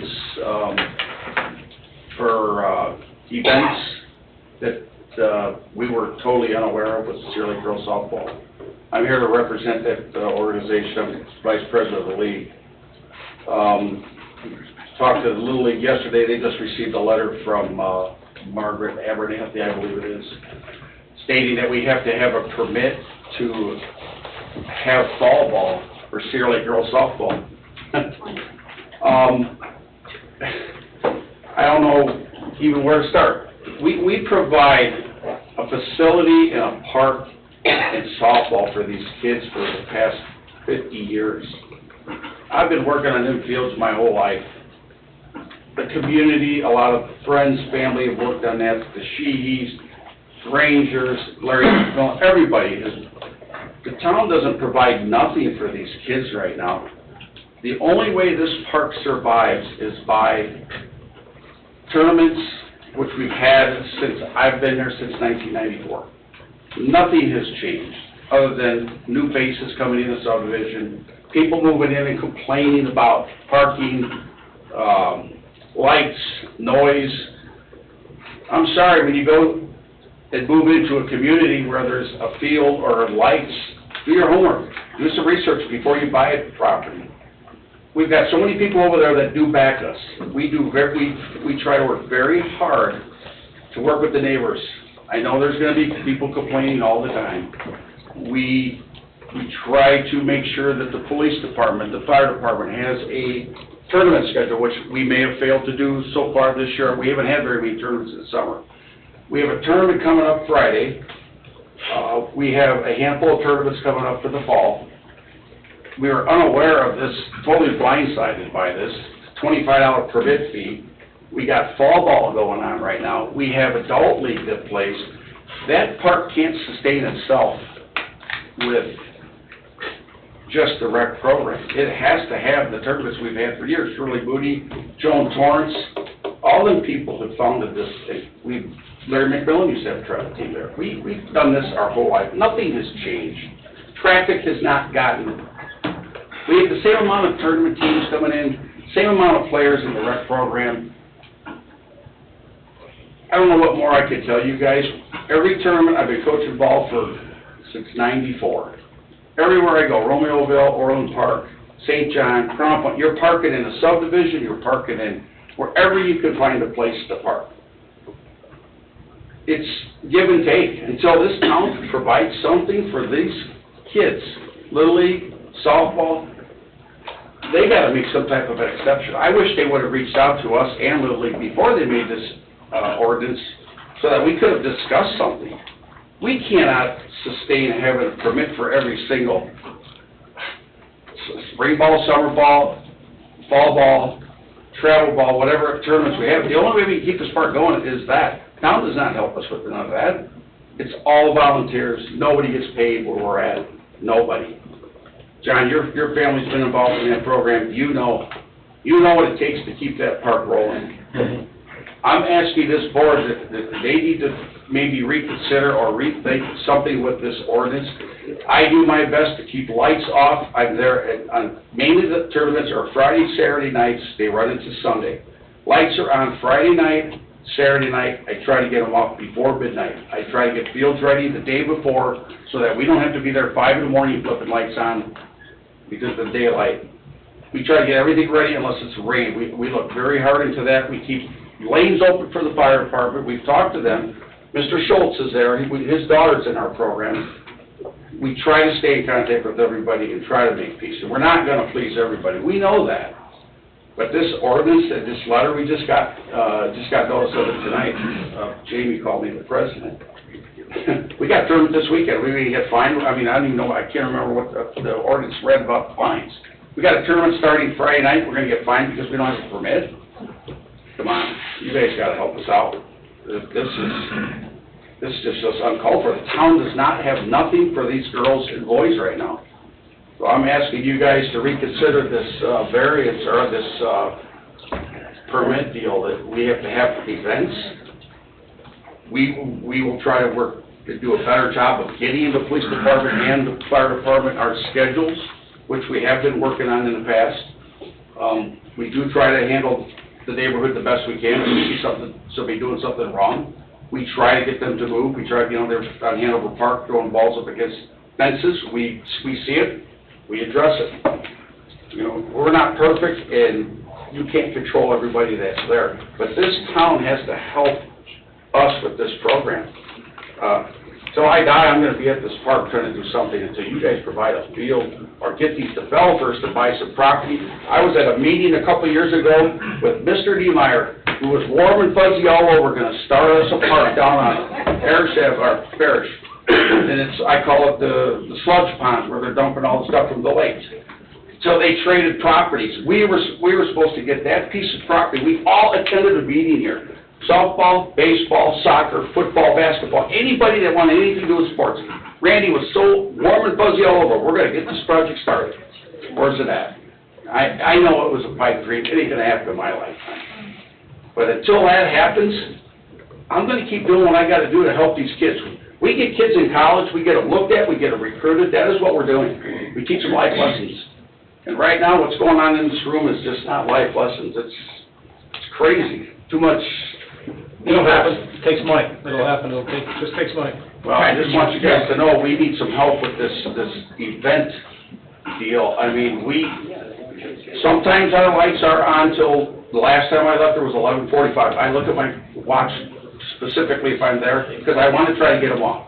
And now I'm gonna want them off as soon as possible. The electric bill, it costs us a lot of money to keep that park open, so we shut it down as soon as we can. So we do try to help the neighborhood. You know, prior to popular belief, some of the people don't think so, but we do. So we are I'm asking for you people to please waive these fees for us. We will get tournament schedules out to the police department and the fire department if we can, as soon as possible. And I told Jamie today to get it out. I thought she said she was gonna email you, Bill. I didn't get it yet. Okay, and that's our chief. So, but I will get on her tonight. I told her I'd talk to her after this about this. But I'm asking for this town to help us with this situation, because until you guys do something for us, we gotta provide for these kids. It keeps them out of trouble. Thanks. Thank you, Mark.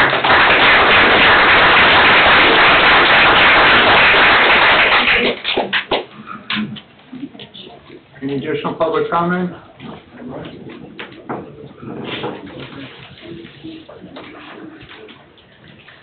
My name's Rob Burnett, I live on 13466 Drummond Street. So let me understand this correctly, there's a public park in the town of Cedar Lake called Kiwanis Park.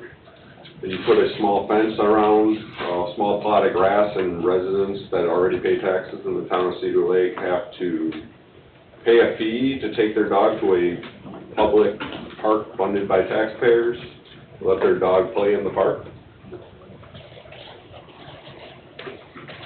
And then also to have a dog in town, you would have to pay a fee to have a dog. To raise your kid in the town, do you have to pull a permit to have a child as well? My daughter has a pet lizard. I didn't get a letter in the mail. Do I owe you guys something for her pet lizard? Just curious how that works. Hey, Rob.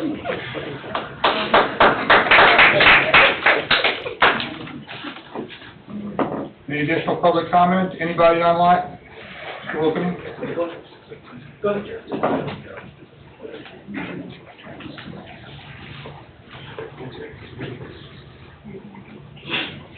Kevin Phillips, 97258 West 129th Place. I was asked to present this to you guys, and I will. Can I give you guys these pictures? Sure.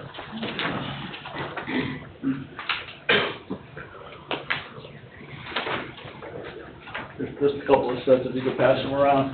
My question would be basically it's about the rules for the town grounds, and I'm wondering if there's set rules for the town grounds as far as when they're used by, you know, for picnic, Summerfest, Labor Day Fest. I know the rules are really strict on Summerfest. We have to have, there's a beer garden that's set up, it's double fenced so that nobody can reach over. There's an entrance in, an entrance out that has a police officer sitting by it. They check IDs on the way in, everybody gets a wristband, and alcohol is not allowed out of that area. If you look at these pictures that I did not take, but I was given by, either from the Labor Day Fest, you can see there's about a 10-foot beer garden area, and there is no fenced-in area to drink in. People are carrying beer outside of the beer garden and walking out into the ground. So I just want to ask, and there's nobody there checking IDs. There's a sign, I think you can see, says 21 and over at the entrance there. And all I'm asking is that if the rules are the same for everybody when they have an event at that park, at the town grounds, and this doesn't seem like they are. So I'm just asking if you guys can put some clarity into that. Thank you.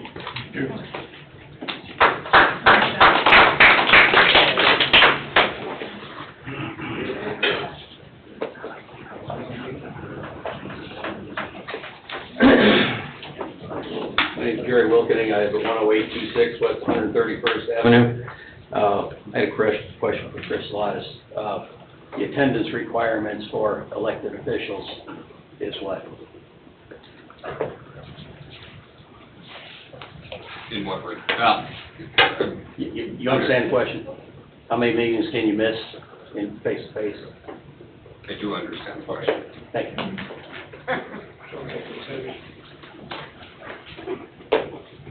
Any additional public comment?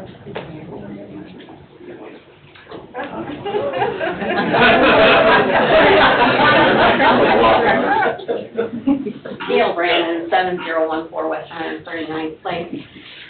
I would like to see the Plan Commission defer everything until appropriate legal counsel is available for the Plan Commission. I was at the last meeting, some attorney buzzed in for for just a couple of different items on the agenda and then buzzed out before the meeting was over. He can't really represent the Plan Commission, and our town attorney can't represent the Plan Commission, and I think that there should be appropriate legal counsel.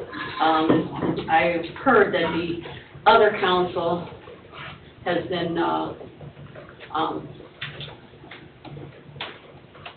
retained by John Lawton for that portion of the plan. Now, I don't know if that's true or not, but I just believe there should be appropriate legal counsel for the Plan Commission, and they should defer everything until that is done. Thank you. Thank you.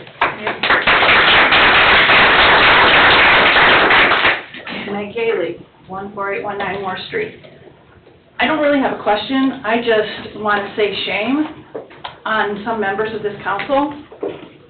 Not only did you do the Heather thing tonight, we have a reporter in this room has been barred from covering our meetings. She's a wonderful person that is a local resident here, and I just think it's appalling.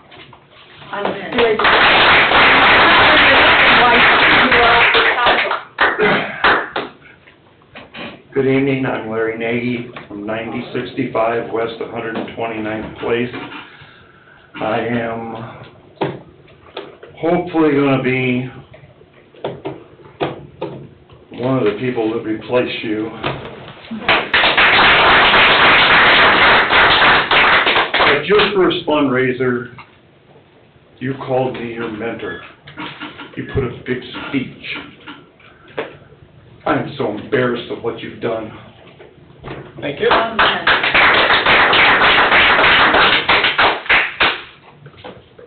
Any additional public comment?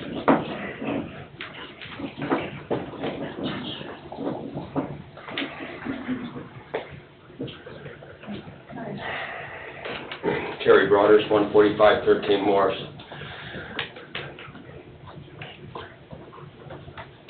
In defense of the young lady that was so rudely fired and replaced tonight with no formal action, no formal hearing, no public interest, no kind of formality whatsoever. It almost seems that this was a decision made not for her absentee record or good or bad decisions she may have made in the past. It almost appears that this decision was made basically for the vote that's going to be coming up in the near future on the Planning Commission. And it's a shame that that nice young lady's reputation is going to be sullied and tarnished, and the idea that the people sitting in this board that can't even look at you, that at some point in time, everything that goes around comes around. And we all have to answer for our actions. And I know who voted yes. Colleen, I believe you voted yes to replace her. Julie, I believe you were yes, and Rich, and John, Ralph. I just hope to think that clear minds will understand the criminal, I shouldn't say criminal, I should say unlawful activity that took place tonight. I would hope that you would make motions at the Planning Commission to table any decisions until the new board is sat, based on this unlawful activity. I'm hoping that cool minds, calm thinking, and the future of Cedar Lake is more important than your one decision that you're trying to get passed over 3 subdivisions. I I've watched subdivision after subdivision. I'll give you a little background. I've been coming to meetings now for about a year and a half, and I've watched plenty of subdivisions come through and get approved. I've seen some get denied and come back and reapply and get approved. Never have I seen anybody show up with three in one filing. Public hearing within, what, a month and a half? I mean, I watched one developer took a year and a half to get approved on 94 single-family homes. 2 weeks.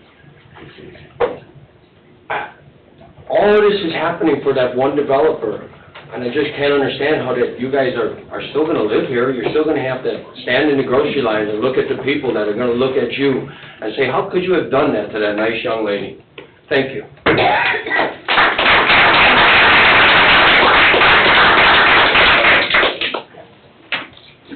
Any additional public comment?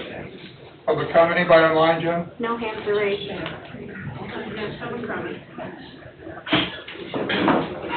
My man, slow and low. My name's Jim Dashel. I live at 14321 Lakeshore Drive. I have a couple of things that I'd like to address.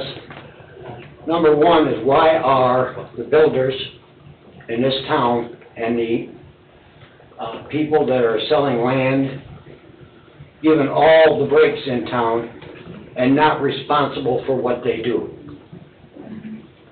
We had them put in fire extinguishers or fire plugs around the new homes over towards Mish's office, tear up the street, and leave it that way for a month. Finally, somebody got on them and they partially fixed it. It's still not fixed right. They tore up 143rd Street and left it that way to put in sewer lines, supposedly. But they left it that way. You could see people going through there not knowing, coming over the hill, that that thing had a big ditch in it and tearing their cars up. We need someone to monitor these people and tell them you have to repair what you broke. You can't just break it and leave it. And on a second thought, why are they allowed to take things down before they're even approved? The golf course, hundreds and hundreds of trees torn down. It's a disgrace. Trees provide oxygen. I have COPD. I depend on those trees. And they just cut them down, no warning, no nothing. It's a parking lot. It looks terrible. Nobody's doing anything to make them maintain what they made. There's weeds growing all over the place. It's not right. And then they send out letters. This is my biggie. They're sending out letters to rezone things. Surprise Park is one of them. What they don't realize when they send out a letter to people on the street that would be looking at this albatross that they're going to make, it deflects upon the whole division. Surprise Park is 3 blocks wide. And we all belong to a home improvement association. Unbeknownst to these people, we own the park. And we own the beach. It's private property. It's not one owner, it's every member of the Home Improvement Association. It's owned by Surprise Park Home Improvement Association. And that's its members. So they send out these letters. Now, I'm no lawyer, but I did take some tort law in high school. And they use a bunch of tort language. The simple people that work every day to explain what they want to do. The letters they send us imply that they want to build something right along our fence line. But then I'm looking at it and it has measurements. Anything that has measurements says, I want something. What they really want is part of our park, which is Lot B, and part of our park, which is Lot A. Now, Lot A, you're talking $1 million property. This is strict lakefront property. And they've got it worded in a way that the average man cannot understand it. And I think it should be put in layman's terms right below the legal mumbo jumbo that they imply, so that people know exactly what they're going to do. And it's up to this commission, the town council itself. You're the ruling factor over all these councils. It's up to you guys to straighten this mess up. And so far, it's not being done. It's been going on this way for 2.5 years, since they built that joke of a circle. It should have been a common street light. I realize that we get a lot of tax money from circles. Ground Point has definitely realized it. I don't know about you, but I don't like them. Some people do. But that's what I've got to say. And it's up to you people to act.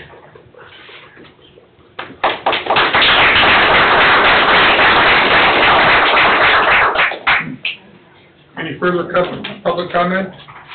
Anybody online, Jen? No hands are raised. This meeting's adjourned. Public comments adjourned. Our responses will follow. Chris, you would start, please. Yeah, so for Mr. Stanger, the special events permits, the fee amount can be amended down if that is the sticking point. The intent of it is to get cooperation from those organizations or groups or individuals that be having special events that impact public services and infrastructure. Again, we took ours almost verbatim from St. John, who's had theirs in place for quite some time now. And again, the $25 is a sticking point. That is something that can be amended back down by this board. And yes, I do not believe we have received a tournament schedule, and we would appreciate that. Can I ask a question? What is Mr. Burnett's dog park fee? That is dog parks throughout the county. My understanding, I've not seen one that's constructed municipally that does not have an associated fee. Can I just add to that, because I looked into the fees of other towns, and it's not just the park itself, there's fobs, those aren't cheap, that have to be given out. There's extra upkeep when you think about all the dogs running around and maybe like tearing up the property, bags that we keep on there, Public Works doing extra work, because they're dogs, it's a dog park. And then of course you need a license for your dogs to make sure they don't have rabies. You have to take a dog there that's vaccinated, so that's the cost of the license. And again, every town has fees, some of them higher, because we basically have to keep track of the dogs there, make sure that they're licensed, and the additional upkeep. And it's my understanding, and I think Jen can confirm, that the dog park was built using park impact fees, Yes, which sir. are not tax-based. It's new construction, specifically homes. When they are permitted, they deposit a certain amount into the park impact fee fund, and that was the fund that was used. So no, it was not outright taxpayer dollars, it was Over the impact last fees. 2 years, all of the improvements made at Kiwanis Park, not only the dog park, but the top lot structure that was put up as well, and then future discussions, park impact is what it's been earmarked for any upgrades. Before you move on, Chris, just to give the people over at the ball fields a little direction, you say amended down the fee amount? Yes. What's going to be a direction from Mr. Stanger going forward, if that's what he wants to do? My personal opinion, when we adopted this ordinance, I didn't think it would impact organizations like that. I thought it'd be for one-off deals. I don't think it should be impacting them. So what do they need to do going forward? I would say we're not going to fine them for not getting their permit in for Friday's tournament. Obviously, the intent is to get them to provide information to our police and fire and to make sure that they are working with the citizens of the community to be as least impactful as possible. For amending the fee down, that would be a council level, simple fee structure amendment. So that could be something that Dave can prepare for us, depending on the direction of the council. Okay, Yeah. all right. So that would be a council level decision to amend that. And I voted against the ordinance. You did, Bob. I didn't realize it was gonna impact folks like this. It Yeah, I shouldn't. didn't know that. You're not allowed to speak here, Mark, sorry. We'll do a fundraiser. No public comment allowed, limited tyranny. Well, we had public comment. Discussion. But he wants to answer. So, yeah, going on to Kevin Toth, the rules are the same. The Labor Day Fest layout was submitted and approved. If that is something the Labor Day Fest, or not Labor Day Fest, Summerfest would like to mimic or replicate, certainly that's something that could be considered. They can't mimic what she does at the Summerfest is completely different because of the excise. Correct. That part, that was for adults to, Councilman Sheehan checked in with excise and got that approved by myself and excise because it was being maintained in one specific area. The difference between that and the Summerfest is there are little kids roaming in and out and it's not closed off. That was allowed by Indiana State Excise, which I wasn't even aware of until we had this discussion. I thought it had to be double fenced as well. We did our homework And we found out from and we didn't excise have that it to. was allowed to be single fenced because it was one in, one out location. That, though, could be. And at the Bugaboos was carding every single person and wristbanding them, and you had an officer at the entrance, one entrance, one exit, that's it. Their job was to The ensure lakefront nobody was closed taking off, alcohol outside of the Everything was facility. fenced in, and it was approved by excise. Moving on to Mr. Wilkening, I'm not aware of any attendance requirements for elected officials, and Bob mentioned the same thing. There is a voting requirement for attendance based on our virtual meeting policy, and that is outlined in that policy, and it's almost verbatim what the state law is regarding the electronic meeting policy that stemmed from our experiences with the 2020 COVID and the need to change the way we've done things. So we just simply codified what the state law was, or Thank you. as close as possible. Thank you.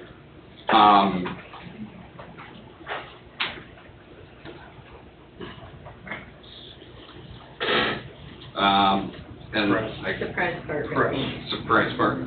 So, Ms. No, next was Gail Brannon, defer everything. Next was Ms. Brannon. Yeah, I don't have a comment towards that. That's a plan commission item. The next ones all seem like comments. And then to Mr. Jim,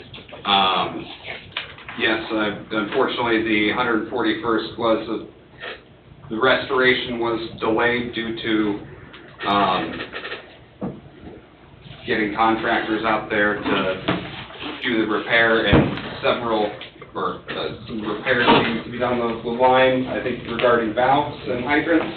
Yeah, there was some unforeseen Yeah. conflicts with the sewers that had to be redone, and then some valves had to be relocated out due to a hill being in the way, so there was a couple of miscues that created some time, and before you know it, a month went by to dig that up and redo, and it was just, it's done properly now. Unfortunately, those things didn't show themselves until during the project, and we seen them, we got them corrected, and it did cause a little bit of time, that was tore up, but it's all done properly now, tested, and they had to get it all tested and filled prior to patching the road, just due to if they did have a leak or something like that. So it was just, those couple of little hiccups create more than a day delay, unfortunately, and that's kind of what caused that little bit of inconvenience.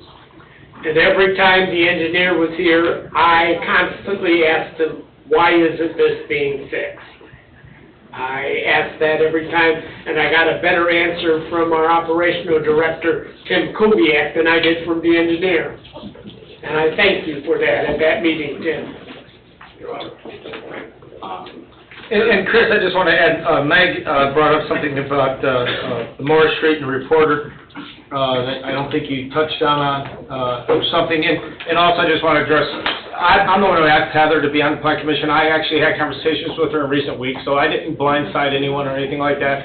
And so I just wanted to make the folks. Blindsided all of us. Folks This was all aware of it. predetermined, John. I No, mean, it was no, no. Domino's fault. Did you? I just wanna let you know. It was all set up. Look at what you guys did, like. I'm just telling you. You didn't sleep at night, man. Nick, I'm just telling you. You're telling me bullshit. You don't understand what you're. I don't understand what just happened. Nick, Do these people out here don't understand All I'm what saying is, happened? Nick, It was all predetermined. this is not true. This is not true. Transparency. In my opinion, no comment. John, man, I'm going to order out there. I can't make no association. Transparency. That's it. Yeah. That's all I have. Okay. This meeting's adjourned at 8:36 PM. You didn't answer about the reporter. You didn't ask about the reporter or Bryce Park? No comment. That's why you should answer the questions when they're given, and not put 20 questions on.